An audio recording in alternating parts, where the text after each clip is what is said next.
પૂર્વ આરોગ્ય મંત્રી કુમાર કાનાણીનો વધુ એક પત્ર ચર્ચામાં આવ્યો છે। કુમાર કાનાણીએ ખાદ્ય પદાર્થોમાં થતી ભેળસેળને લઈ અને સીએમને પત્ર લખી રજૂઆત કરી અને નકલી વસ્તુ બનાવતા લોકો સામે કાર્યવાહીની પણ માંગ કરી છે। કાનાણીએ વર્તમાન કાયદાને પાંગળો બતાવતા કહ્યું કે ભેળસેળયુક્ત પદાર્થો ખાવાથી આરોગ્યને નુકસાન થાય છે, ત્યારે આ અંગે નવો કાયદો બનવો જોઈએ। આગામી વિધાનસભા સત્રમાં કડક કાયદો બનાવવાની પણ રજૂઆત કરી।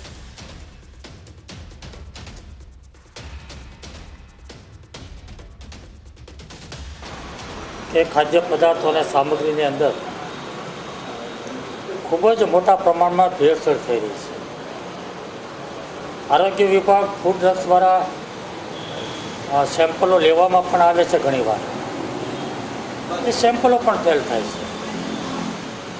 હવે તો ભેળસેળ તો ઠીક છે, પણ હવે સંપૂર્ણપણે નકલી બનાવટો। હમણાં 2 દિવસ પહેલાં આપણે જોયું કે જે ઘી પકડાયું સંપૂર્ણ નકલી। તો મને એવું લાગે છે કે ખાદ્ય પદાર્થોમાં ભેળસેળ કરવી અને નકલી બનાવવું એ ખૂબ જ ગંભીર ગુનો છે અને માનવ જીવન સાથે છેડા થઈ રહ્યા છે। માણસની જિંદગી સાથે રમત રમાઈ રહી છે। આવી ગંભીર બાબતની અંદર ફૂડ એન્ડ ડ્રગ્સ વિભાગ, આરોગ્ય વિભાગને કડક કાયદો હોવો જોઈએ, આ મારી માગણી છે। ખેડા જિલ્લા પંચાયતમાં એલઈડી લાઇટનું કૌભાંડ સામે આવ્યું છે। મંજૂરી કરતા સસ્તા એલઈડી પોલ લગાવી અને કૌભાંડ આચરવામાં આવ્યું। 55 લાખ રૂપિયાનું કૌભાંડ આચર્યાનો પર્દાફાશ થયો છે। નાણાં પંચની ગ્રાન્ટમાં આચર્યું હતું કૌભાંડ। 4 તાલુકાના ગામોમાં 35 એલઈડી પોલ નાખવામાં આવ્યા અને બારોબાર સસ્તો સામાન નાખી અને ગ્રાન્ટને વાપરી લેવામાં આવી। જિલ્લા પંચાયતના અનેક કામમાં ગેરરીતિની પણ ભીતિ સેવાઈ રહી છે। આરટીઆઈમાં માહિતી સામે આવ્યામાં ખુલાસો થયો।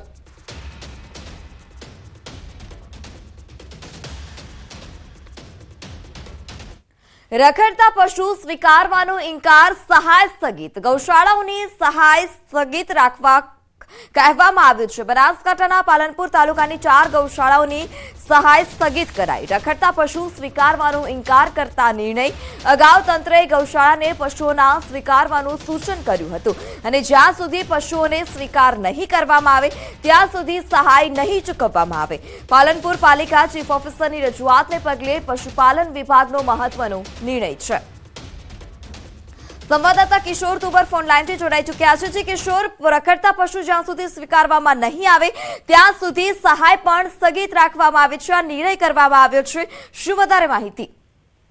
ચોક્કસથી પાલનપુર તાલુકાની જે 4 ગૌશાળાઓ છે, આ 4 ગૌશાળાઓ દ્વારા પાલનપુર નગરપાલિકા વિસ્તારમાં જે રખડતા ઢોરો હોય છે તેને પકડીને નગરપાલિકા જ્યારે આ ગૌશાળામાં લઈ જતી હતી ત્યારે ગૌશાળાએ આ રખડતા પશુઓ સ્વીકારવાની ના પાડતા ગૌશાળા અને નગરપાલિકા આમને સામને આવી ગયા હતા। ત્યારે નગરપાલિકાના ચીફ ઓફિસરે પશુપાલન વિભાગને લેખિતમાં કહ્યું હતું કે તમે આમની સહાય બંધ કરો। તેથી પશુપાલન વિભાગે જ્યાં સુધી આ 4 ગૌશાળાઓ જે છે પાલનપુર તાલુકાની તેઓ રખડતા પશુઓ નગરપાલિકા પાસેથી નહીં સ્વીકારે ત્યાં સુધી આ ગૌશાળાઓને જે સહાય મળે છે તે સહાય આપવાનો અત્યારે તો બંધ કરવાનો નિર્ણય લેવામાં આવ્યો છે। તેને લઈને ગૌશાળાના જે સંચાલકો છે તેમનામાં પણ અત્યારે રોષ જોવા મળી રહ્યો છે। જી કિશોર, સમગ્ર માહિતી બદલ આભાર। સમાચારમાં આગળ વાત કરીએ સાબરકાંઠાની, તો સાબરકાંઠા જિલ્લામાં છેલ્લા ઘણા સમયથી દીપડાના આંટાફેરાથી ગ્રામજનોમાં ફફડાટ ફેલાયો છે। આ ઉપરાંત દીપડાના આતંકને કારણે ખેડૂતોને પણ પોતાના પાક નુકસાનીની ભીતિ સેવાઈ રહી છે। તલોદ તાલુકાના મોઢુકા ગામની સીમમાં દીપડો દેખાયો હતો, જેને લઈ ગ્રામજનોએ વન વિભાગને જાણ કરી, જેથી ગ્રામજનો તથા વન વિભાગે દીપડાનું રેસ્ક્યુ કર્યું હતું, પરંતુ રેસ્ક્યુ દરમિયાન દીપડો ઘાયલ થતા દીપડાને સારવાર અર્થે કામધેનુ યુનિવર્સિટીમાં ખસેડવામાં આવ્યો હતો। ગ્રામજનોએ ધારિયાથી દીપડાને ઈજાઓ પહોંચાડતા વન વિભાગ કાર્યવાહી કરશે।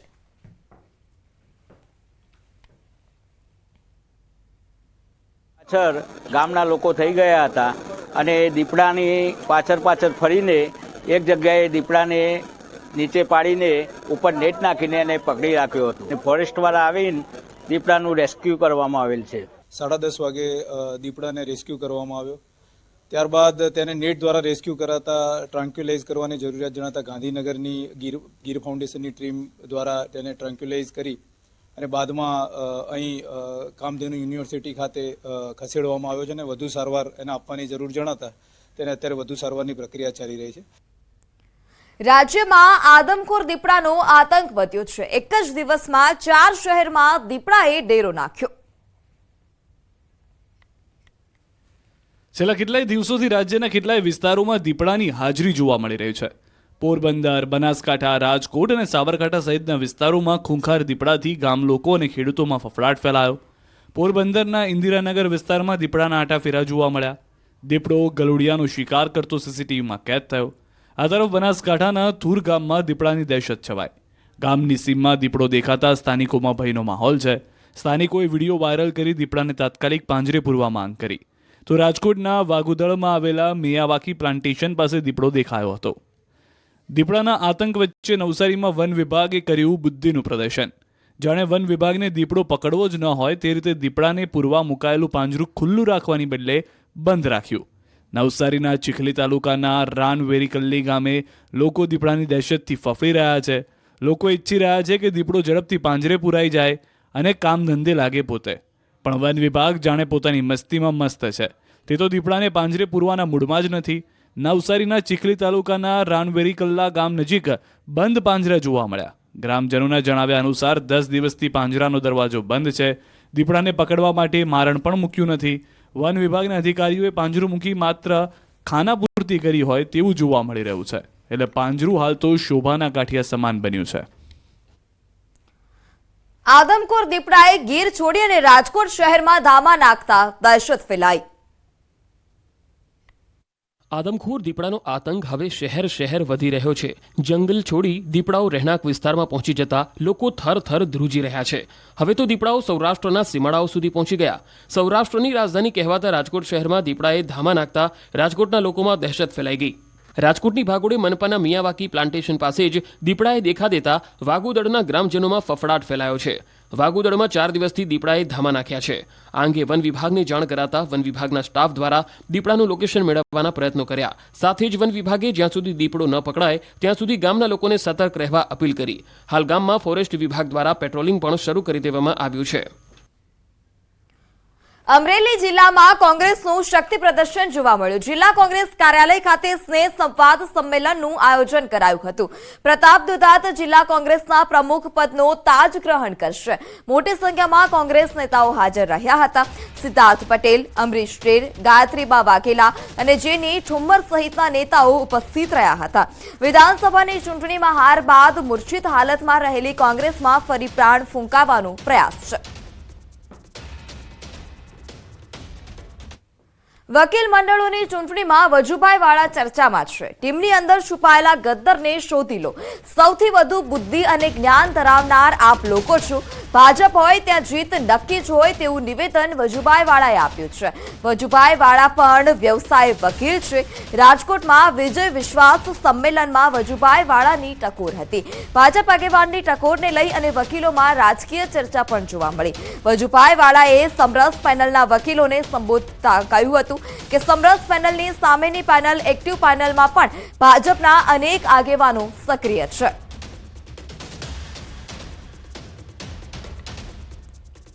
રાજ્યભરમાં 272 બાર એસોસિએશનની ચૂંટણી. બાર એસોસિએશનના પ્રમુખ, ઉપપ્રમુખના હોદ્દા માટે ચૂંટણી. વન બાર વન વોટ હેઠળ 272 બારમાં એક સાથે ચૂંટણી યોજાશે. સિનિયર વકીલો સહિતના 1.20 લાખ વકીલો ભાગ લેશે. મોડી રાત્રે પરિણામ જાહેર થાય તેવી શક્યતા.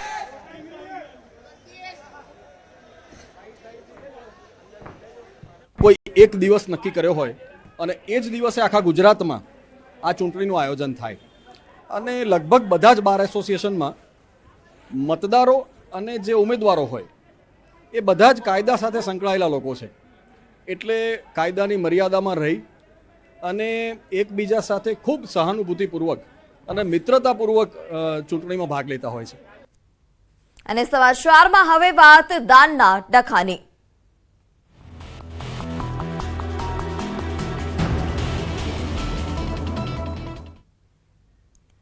પાટીદાર સંસ્થાના 2 પ્રમુખો વચ્ચે દાનને લઈ ડખો જોવા મળ્યો હતો. 2 પાટીદાર અગ્રણીઓના આક્ષેપ અને પ્રત્યાક્ષેપ જોવા મળ્યા.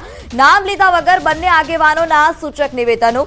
વિશ્વ ઉમિયાધામ ફાઉન્ડેશનના પ્રમુખ આરપી પટેલના નિવેદન પર બોલ્યા ઊંઝા ઉમિયા માતાજી મંદિરના પ્રમુખ બાબુભાઈ પટેલ. આરપી પટેલના નિવેદન પર બાબુભાઈનો જવાબ. દાન અંગે ઊંઝા ઉમિયા મંદિરના પ્રમુખનું સૂચક નિવેદન. જ્યારે દાતાનો હાથ ઉપર, દાન લેનારનો હાથ નીચે હોય છે. નીચેનો હાથ ચોખ્ખો છે કે નહીં તે દાતા જોવે છે. જો હાથ ખરડાયેલો હોય તો દાતા બ્રેક પણ મારે છે.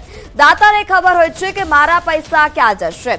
પૈસા આડાઅવળા ન વપરાય તે જોતો હોય છે. જ્યારે આપનારને દાનના સદુપયોગની પણ ચિંતા હોય છે. કમિટીમાં હિસાબ માંગે તો તે પણ નથી આપવામાં આવતો.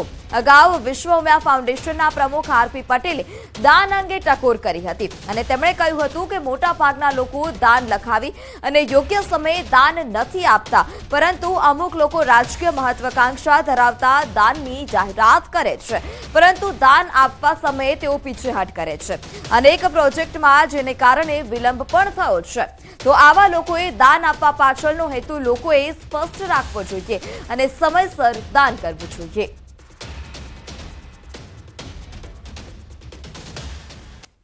રાજકીય મહત્વાકાંક્ષાઓને લઈને સમાજમાં માન અને આદરથી પોતાનું સ્થાન ઊંચું વધે, કદ વધે, એવા એક ઈરાદાથી પણ કેટલાક લોકો સમાજની અંદર આવી સંસ્થાઓમાં દાન જાહેર કરતા હોય છે અને પરિણામે લાંબા સમય સુધી એ દાન આપતા નથી.